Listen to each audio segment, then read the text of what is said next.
അതെ, അതിനൊരു പഴമൊഴി തന്നെ വന്നിരിക്കുന്നു. കുറുവാ സംഘങ്ങൾ രാത്രി നാട് മുടിപ്പിക്കുവാനായിട്ട് ഇറങ്ങുകയാണ്. സ്ത്രീകൾക്ക് സ്വൈര്യമില്ല.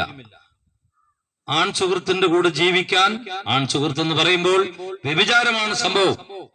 സ്വന്തം കുഞ്ഞിനെ ഭിക്ഷോപറിനകത്ത് ചള്ളയിൽ താക്കാൻ കൊടുത്തുവിട്ട അമ്മ, ആൺ സുഹൃത്തിന്റെ കൂടെ ജീവിക്കുവാൻ സ്വന്തം കുഞ്ഞിനെ കടൽ ഭിത്തിയിലേക്ക് വലിച്ചടിച്ച് കൊലപ്പെടുത്തിയ അമ്മ. എന്താണ് പ്രിയരെ, ആർക്ക് കഴിയും? ഇതൊക്കെ എന്താണ്? എന്തുകൊണ്ട് മനുഷ്യരിങ്ങനെ ചെയ്യുന്നു?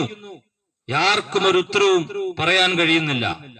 വളരെ പഠിത്തമുള്ള സമ്പത്തുള്ള സിനിമാ നടന്മാർ വ്യഭിചാരങ്ങൾ നടത്തി ഹേമ കമ്മിറ്റി മുഖാന്തരം മാനം കെട്ടത് നമ്മൾ കണ്ടുകൊണ്ടിരിക്കുകയാണ്. ഉന്നതന്മാർ കൊലപാതകം ചെയ്യുന്നു, ഉന്നതന്മാർ വ്യഭിചരിക്കുന്നു, ഉന്നതന്മാർ ലഹരി വിൽക്കുന്നതിന്റെ പുറകിൽ കറുത്ത കരങ്ങളായി പ്രവർത്തിക്കുന്നു, കോടികൾ കട്ടുപിടിക്കുന്നു. അത് മുഖാന്തരം സാധുക്കൾ ആത്മഹത്യ ചെയ്യുന്നു. എവിടെയും കൂരിരുട്ടും അന്ധതയും അതേ തപ്പിത്തടയുന്ന ദുരന്ത ഭൂമിയായി നമ്മുടെ ഭൂമി ഇവിടെ മാറിക്കൊണ്ടിരിക്കുന്നു. നല്ല മനുഷ്യർ എവിടെയുമുണ്ട് എന്നുള്ളത് വസ്തുതയാണ്. കേരളത്തിലെ മനുഷ്യന്റെ മനസ്സ് വളരെ നല്ല മനസ്സാണ് ആയിരുന്നു. എന്നാൽ അത്